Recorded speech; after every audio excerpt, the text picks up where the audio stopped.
All right, good day RCS students, Miss Berry here. Sorry you guys are all in quarantine and can't do this lab for yourselves, but we'll make do with the best that we have. So this is lab 8 in your chemistry textbook for the Bob Jones University Press, the chapter 8 lab about chemical reactions and equations.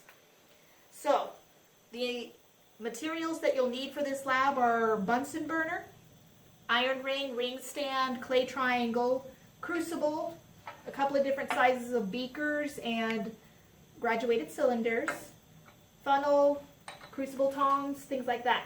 And naturally, of course, this is a lab where you need to be safe because this lab involves a flame. It involves materials that could be very dangerous on your hands or your eyes, and therefore you can see I've got my protective equipment on. I've got my apron to protect my clothing. I've got gloves to protect my hands and wearing eye protection. If you ever do try this on your own, do not neglect your safety equipment. Now we start our first instruction. Follow along with me in your lab manual as we go. The first instruction would be to get a wad of copper wool. So this is what it means by copper wool. Copper metal that has been put down into a thread form. And so this is a crucible. I'm going to put a loose wad of the copper wool into the crucible. And then I'm going to hold it with the crucible tongs and put it over the flame. And I'm going to leave it there to heat strongly for about 5 minutes.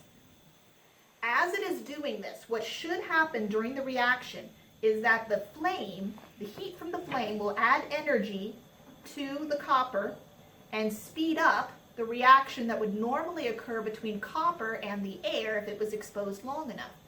You may or may not have seen that copper does react with things in the air.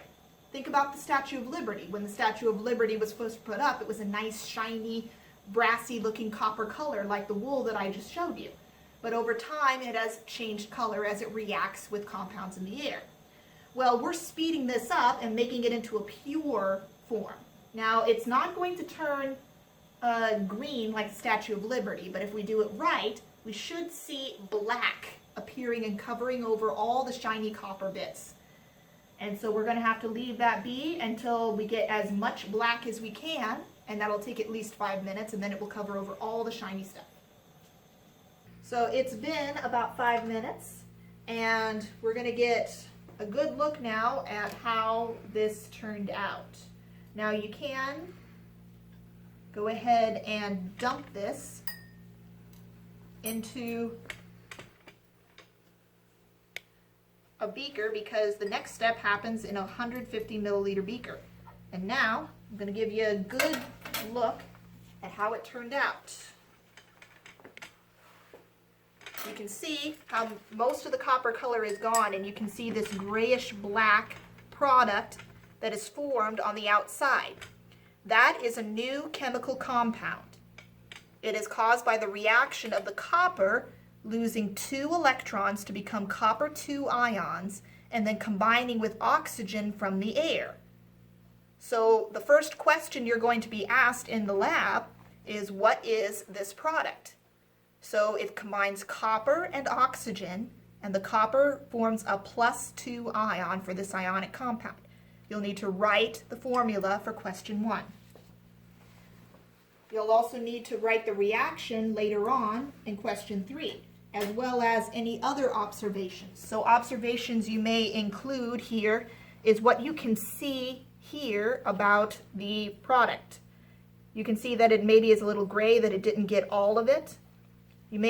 I noticed as I was looking at it also that the metal was glowing as it was heated. And so that also made a difference. Now for the next stage of the reaction, we're going to be combining this product with sulfuric acid. So I've got some 2 molar sulfuric acid here. I'm going to start with about 5 milliliters of it because I don't want to have too much. So this had 10 milliliters. So I'm going to pour out just about half of that.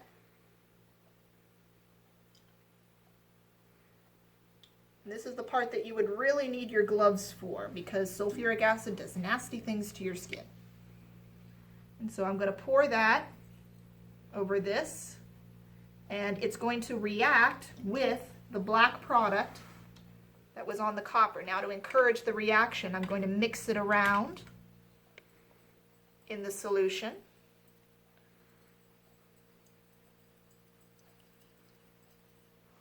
And it may be a little hard to see, but I can see that the acid is taking the black product off of the remainder of the copper.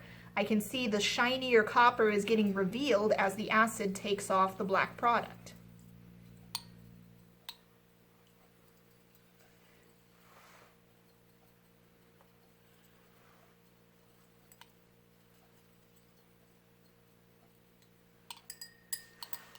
Now, it does take a little bit of patience to work with this.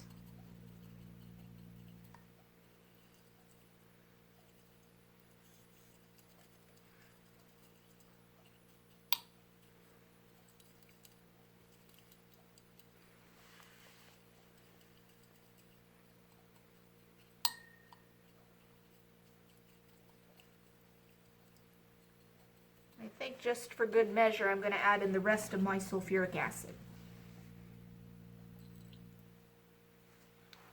Just to make sure that we've got plenty to react with all the copper product that we have.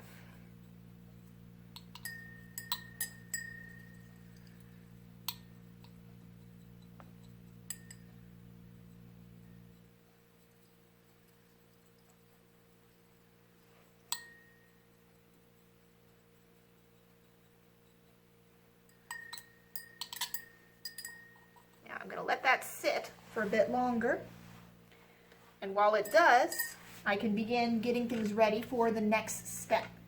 Now, in your lab manual, as you're following along, at this stage, it would ask you to predict as well about what products are going to result from adding sulfuric acid to the black compound.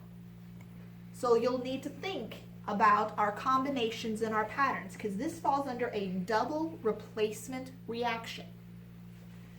So a double replacement reaction means that you have two items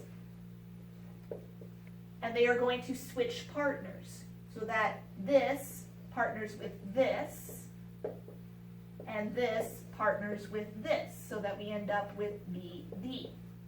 Now, one of our products here, so one of our reactants here was sulfuric acid, H2SO4, in case you didn't remember or did from the name what sulfuric acid's formula would be. And our other one, you should have named or had the formula because it involves a copper, which was a +2, and oxygen. You figure out for yourself about what the oxygen's charge would be. Now, if they're going to switch partners, that would mean that what was positive over here becomes linked with what was negative over here. And what was negative here will become linked with what's positive here. So as you're answering the question, what do you get when you link copper with this? And what do you get when you take hydrogens with oxygen? Now, I think the reaction's gone about as far as it needs to. So we are ready for the next step. Now, this next step is going to use the ring stand again. We are going to filter our product so that the liquid part falls down into this beaker, while the solid part is going to stay in our filter paper. Now, it's been a while since we practiced this, but there is a distinct way to fold your filter paper so that you keep what you want to keep inside, the solid, and let only the liquid drip through. So the filter paper is round. You fold it in half first, and then you fold it in quarters.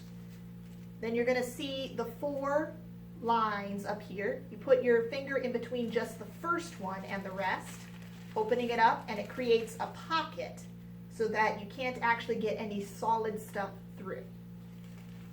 And you stick that down into there. If you like, you can even add some water on there to make it stick to the sides, but I'm gonna not for now. Then I can take this and dump it all through. And then I have to be patient because it's going to take a little bit of time for it to drip through. But as it does, then the solid copper that was left behind will be in here, and only the product that we created with this reaction should drip down through the bottom.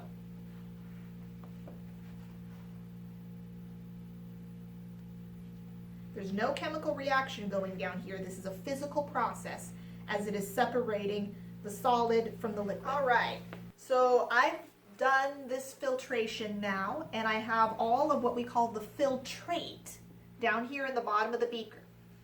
Now, this liquid doesn't look like much, but if you're trying to see exactly what color it is, if you tip it to make sure that it is all collected down at the bottom, you may see that it now has a color other than clear.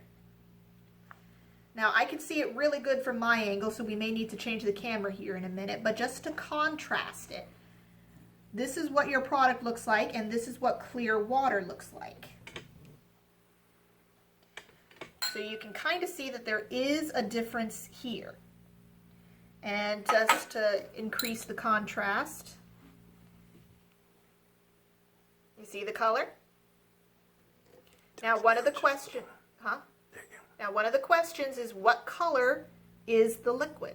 So you need to fill in that answer now based on your observation here. It'll also ask what is responsible for the color change. And so you need to think about this for a minute. So we put in there stuff that was black. And we put in there a clear liquid that was mostly water, like this. So is there any possible, so it asks specifically what ion would cause this color change.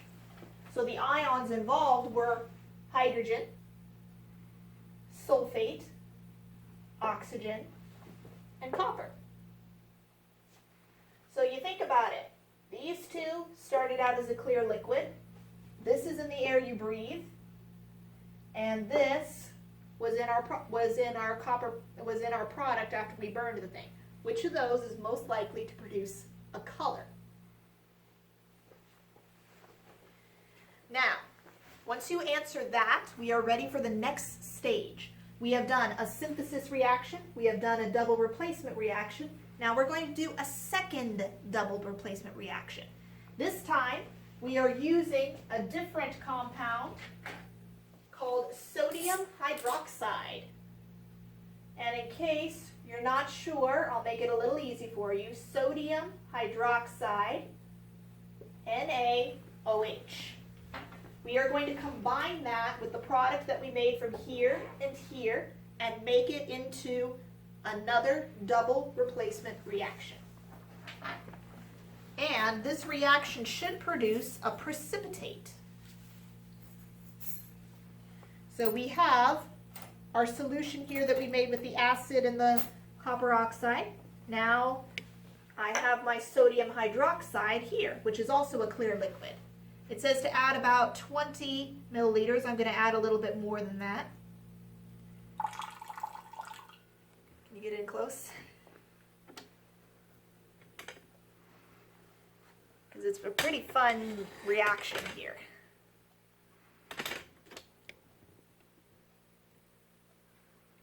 It's a little bit smoky as I'm doing this. And you can see something has changed in there.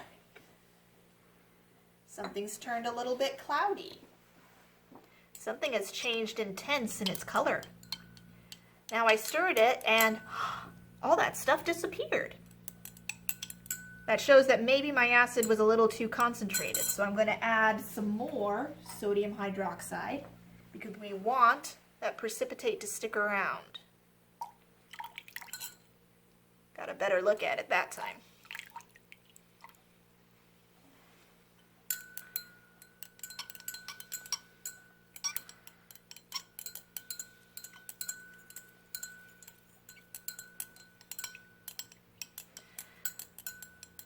So the goal here is we want to keep it going until no more precipitate forms. And so I'm seeing mostly a strong color change here, not as much precipitate. So I'm going to add a little bit more.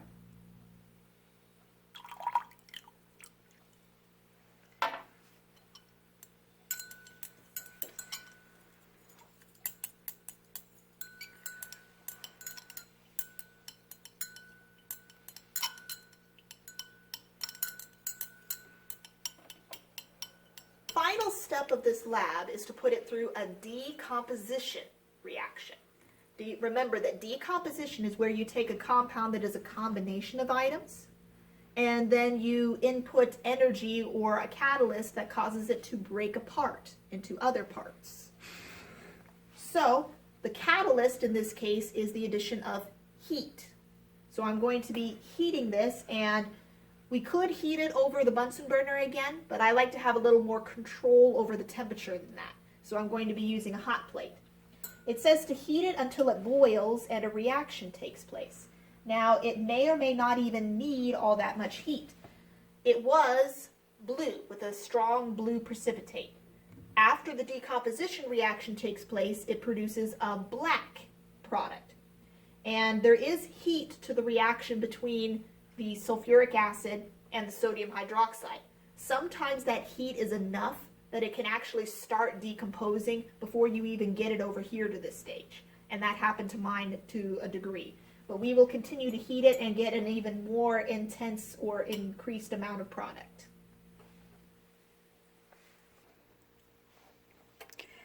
This is the reaction as it's heating viewed from above. Now, as you can see looking down through it, it's no longer a solid, even black color throughout the solution. You can begin to see a separation between black particles and a more clear liquid. This occurs as the decomposition reaction causes liquid water to form and to separate from our black product. Big hint here, it's the same black product that we created in the first reaction. Normally, this would be the stage in the lab when I would tell you to put all your wastes away and then clean up. If you ever do something like this for yourself in another setting, part of waste management in this case would be making sure that all your acids and your bases are neutralized before throwing them out, as well as making sure that your workstation is clean. The nice part about being in quarantine, you don't have to do that, but you do need to answer all of the rest of the questions in your lab manual and submit them as a part of the assignment through Google Classroom. If you have questions about this lab, you can ask them during the Google Meet. Have a wonderful day.